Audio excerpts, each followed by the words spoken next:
acomodar-vos para escutar a homilia. Vous pouvez vous asseoir pour écouter l'homélie. Homélie qui va être prononcée à Lambon. L'évêque va vers Lambon. Queridos señores cardeais, Chers cardinaux, excelências reverendíssimas, distintas autoridades civis, et toutes les autorités civiles, chers sacerdotes religieux et religieuses, amados irmãos e irmãs, frères et sœurs aimés, estou feliz por me je suis heureux de me trouver parmi vous, meio pèlerins en ce lieu abençoado béni de Dieu e escolhido et choisi par Marie para nos pour nous prendre par la main e acompanhar et nous accompagner sur les chemins étroits da história de l'histoire contemporaine. Je suis revenu ici pour me réjouir avec vous de la présence de Notre-Dame, qui ne se lasse pas de nous aimer et de nous protéger de sa tendresse maternelle. Être ici à Fatima le 13 mai signifie avant tout répondre à un appel à la prière. Déposer dans le cœur immaculé notre monde blessé et déchiré par le manque de paix. Aujourd'hui, de manière particulière, portons le Saint-Père dans nos cœurs. Le Saint-Père, le Pape François, et confions ses intentions à la Reine du Rosaire. Découvrez le peuple de Dieu et de la force de la prière. Évêques, prêtres, et spécialement ceux présents ici, les religieux et religieuses, missionnaires, familles, bref, tous les fidèles. Imitons l'esprit des bienheureux, Francisco et Jacinthe, et de la servante de Dieu, Lucilia, qui ont vécu la mission de consoler Dieu en intercédant héroïquement pour les pécheurs. Je remercie le cardinal Marteau et don José Ornelas, évêque de cette église,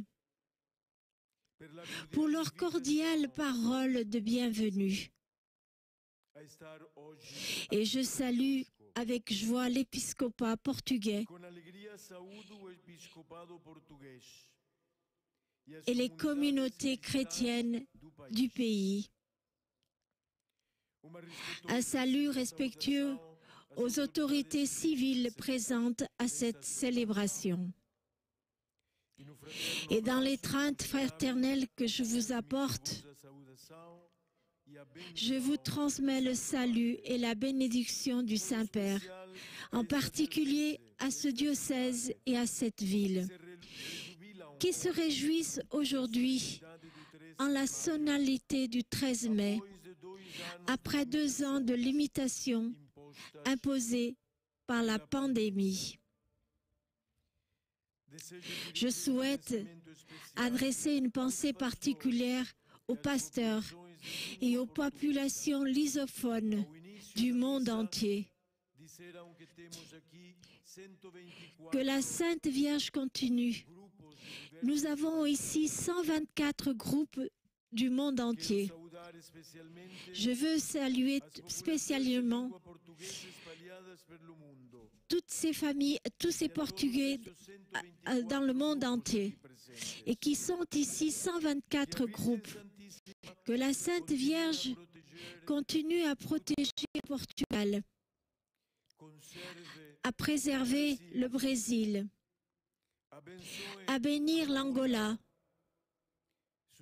à soutenir le Mozambique, Accompagnez le chemin du Timor-Leste et de la Guinée-Bissau, du Cap-Verde et São Tomé et Principe. Aujourd'hui, en commémoration de la première apparition, je voudrais commencer par faire écho aux premières paroles de la Vierge Marie entendues de Dieu. Réjouis-toi, pleine de grâce. Le Seigneur est avec toi. Oui, réjouis-toi, ô Vierge Marie, en voyant autour de toi le peuple de Dieu qui te vénère et te reconnaît comme sa mère, sa dame et sa patronne. Et vous aussi, mon frère et ma sœur, réjouissez-vous, car ce qui lui a été dit vaut également pour nous. Le Seigneur est avec nous. Réjouissons-nous, sœurs et frères pèlerins venus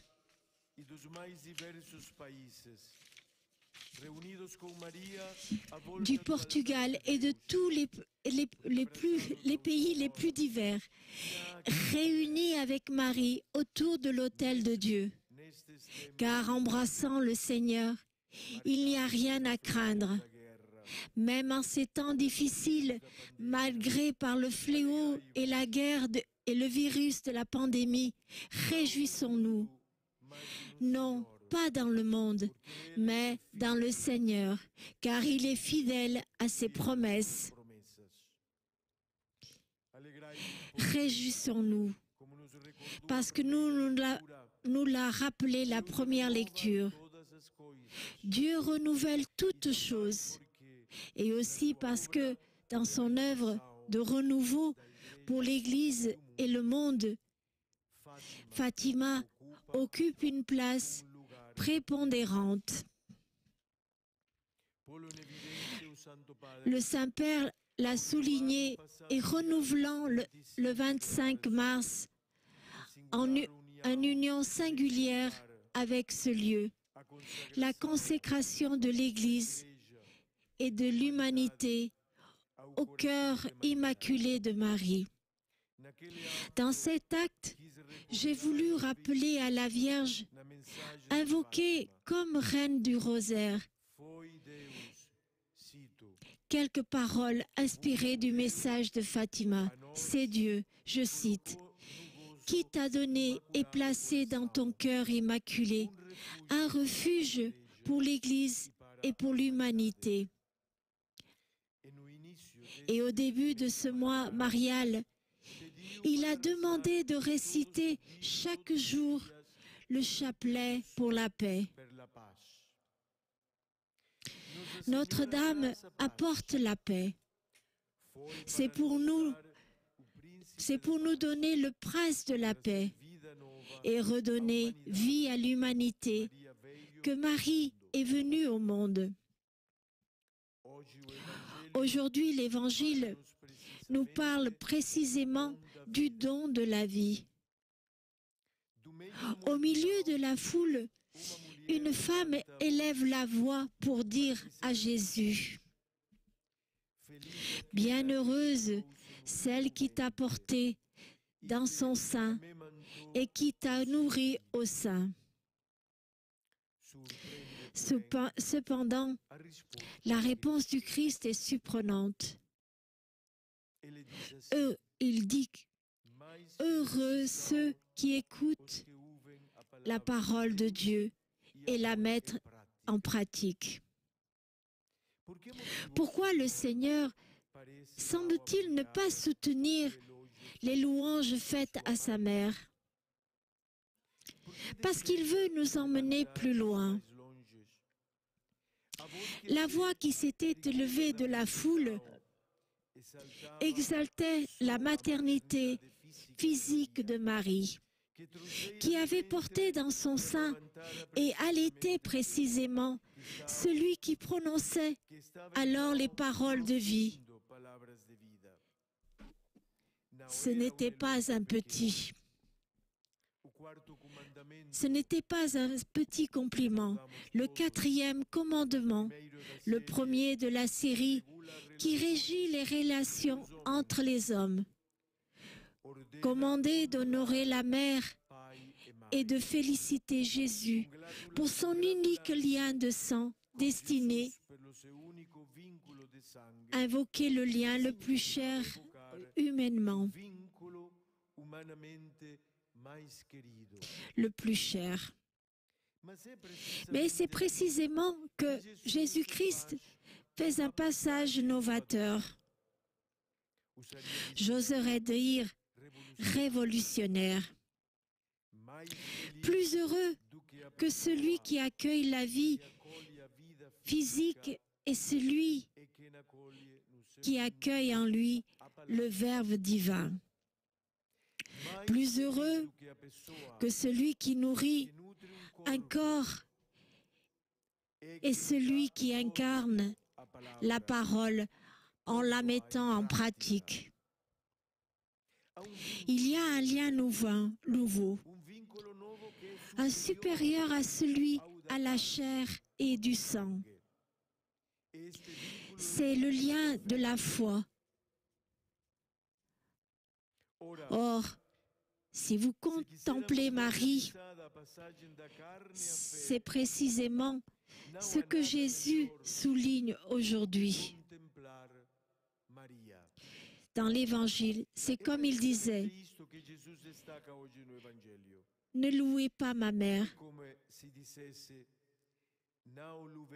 ne louez pas ma mère simplement parce qu'elle m'a mis au monde, mais aussi et surtout parce que dans le monde, personne comme elle n'a accueilli et mis en pratique la parole de Dieu. » Marie était devenue si intime avec le Verbe que le Verbe lui-même s'est fait chair en elle.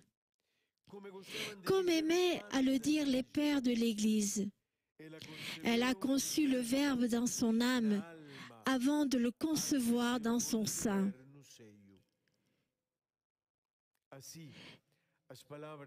Sainte Augustine, ainsi les paroles du Christ mettent la lumière une nouvelle béatitude qui est venue avec sa mère et que nous pourrions appeler la béatitude de la foi.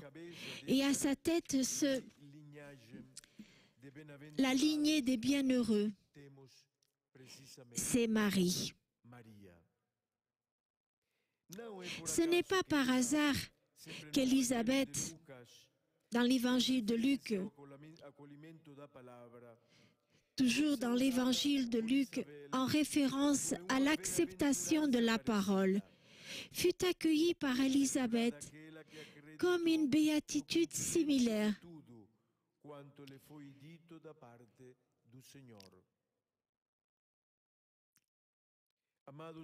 Bienheureuse celle qui a cru à l'accomplissement. Chers frères et sœurs, demandons-nous si les béatitudes mariales de la foi nous touchent et nous laissent provoquer par les paroles de Jésus, qui déclare « Heureux tous ceux qui entendent la parole de Dieu et la mettent en pratique. » Tout d'abord, tant nous cherchons la félicité et ceux qui entendent la parole de Dieu. Tout d'abord, nous avons l'écoute. Ce n'est pas seulement un geste, mais un comportement de base, quelque chose d'essentiel et de prioritaire dans la vie chrétienne. En fait, lorsque Jésus a eu besoin d'énoncer le premier et le plus important des commandements, il a commencé « Écoute Israël ». Et dans l'évangile de dimanche dernier, utilisant l'image de la brebis et du berger pour désigner la relation des croyants avec lui, il commence Mes brebis écoutent ma voix. Pourquoi l'écoute est-elle si importante? Parce qu'elle affirme la primauté de Dieu et de sa parole sur nous et dans nos cœurs. Les chrétiens, a déclaré le pape dimanche dernier, sont des enfants de l'écoute. Depuis le début de son pontificat, le pape François a demandé de donner quotidiennement une place à la parole de Dieu, révélant qu'il porte toujours avec lui un petit évangile. Et dans le processus synodal en cours, il nous demande de nous ouvrir en tant qu'Église à l'écoute de l'Esprit. En effet, il y a toujours le risque de se retrouver absorbé dans un militantisme stérile qui ne laisse pas la primauté à Dieu, à la prière et à la contemplation. La Vierge Marie, qui a donné la première place à l'écoute de la parole, est venue à Fatima pour nous rappeler l'essentiel, nous inviter à la conversion et à placer Dieu au-dessus de nous-mêmes.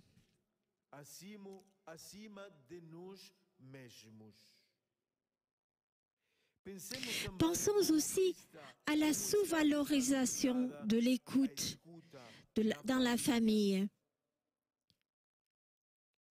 au travail, dans la vie de tous les jours. Nous disons et amplifions beaucoup de mots, poussés par la précipitation à toujours dire ou faire quelque chose, oubliant de boire calmement à la source de la vie et de la paix, qui est le Seigneur, et consacrer du temps aux relations les plus importantes, qui se préservent d'abord par l'accueil de l'autre. Sa parole, son regard.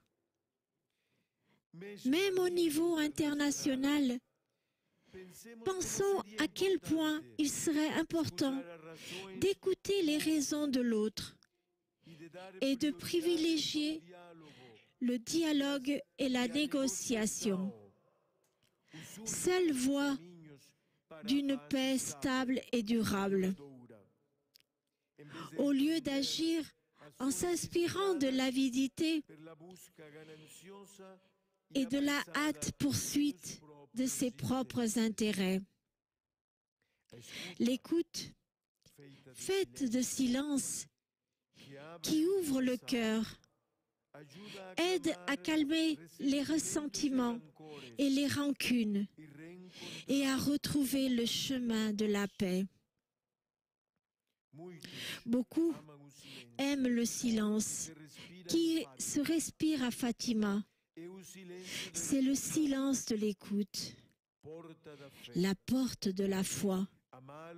L'aimer et la sauvegarder jour après jour est une grâce que nous devons demander à Notre-Dame. De même, demandons-lui aujourd'hui aussi, et c'est le deuxième aspect, la grâce de mettre la parole en pratique. En contemplant Marie, nous voyons que son écoute se transforme immédiatement en action concrète. L'annonce de l'ange est suivie du pèlerinage chez sa cousine Élisabeth à Cana,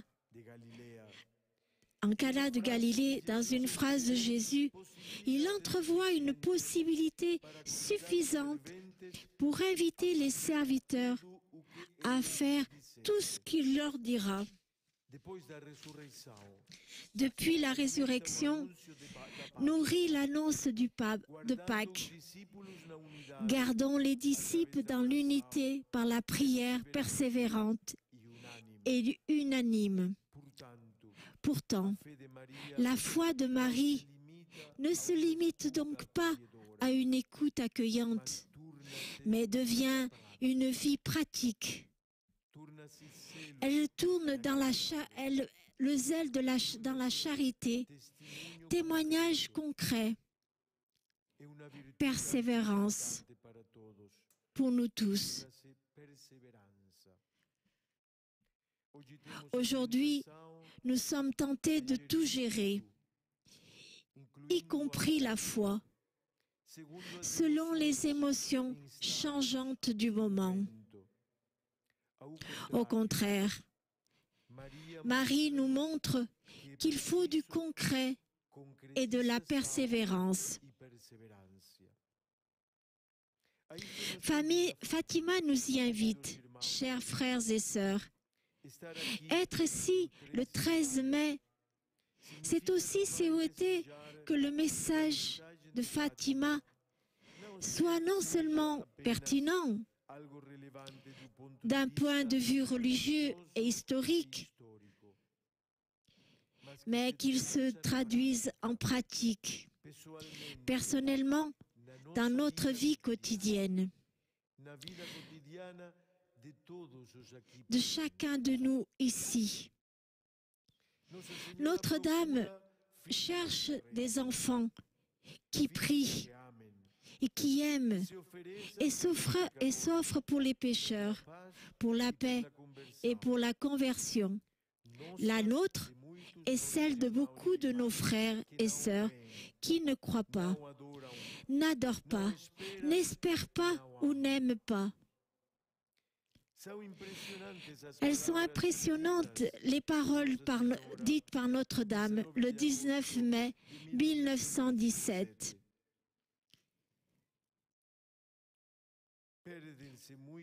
Elles sont impressionnantes, beaucoup d'âmes sont perdues parce qu'il n'y a personne pour les sacrifices et les demandes. Ils ne sont pas perdus parce que le monde est mauvais ou déchristianisé.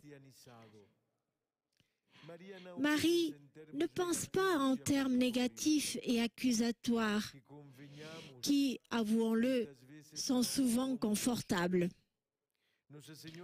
Notre-Dame cherche la conversion personnelle, cherche ceux qui se sacrifient et prient pour les autres. Cela nous rappelle notre responsabilité en tant que croyants. Aide-nous à découvrir l'émerveillement d'une foi qui renaît de l'écoute et grandit dans la persévérance, dans la charité agissante, dans l'offrande joyeuse de la vie, dans la réalisation de l'annonce. Enfin, je voudrais me concentrer précisément sur l'annonce fidèle de l'Évangile, sur l'évangélisation, en répandant la joie du Seigneur. Nous pouvons mesurer la température de notre foi, la perfection de notre écoute, la fidélité dans la mise en pratique de la parole. Par le baptême, chacun de nous est appelé à être annonceur, missionnaire, là où il vit et où il travaille. Et moi, je voudrais dire, même dans notre propre famille, quand les familles vont à la messe le dimanche, invitons les autres. Allons à la messe le dimanche.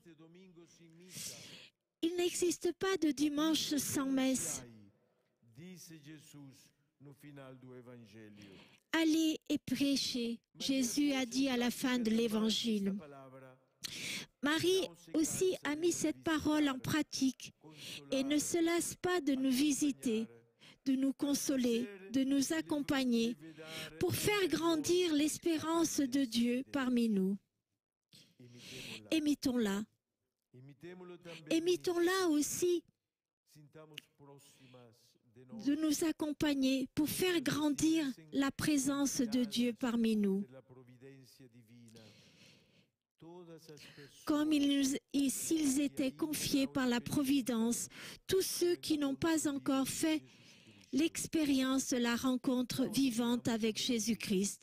N'ayons pas peur de prendre leur vie à cœur et de témoigner avec proximité et tendresse de la beauté du visage de Dieu. Le thème des journées mondiales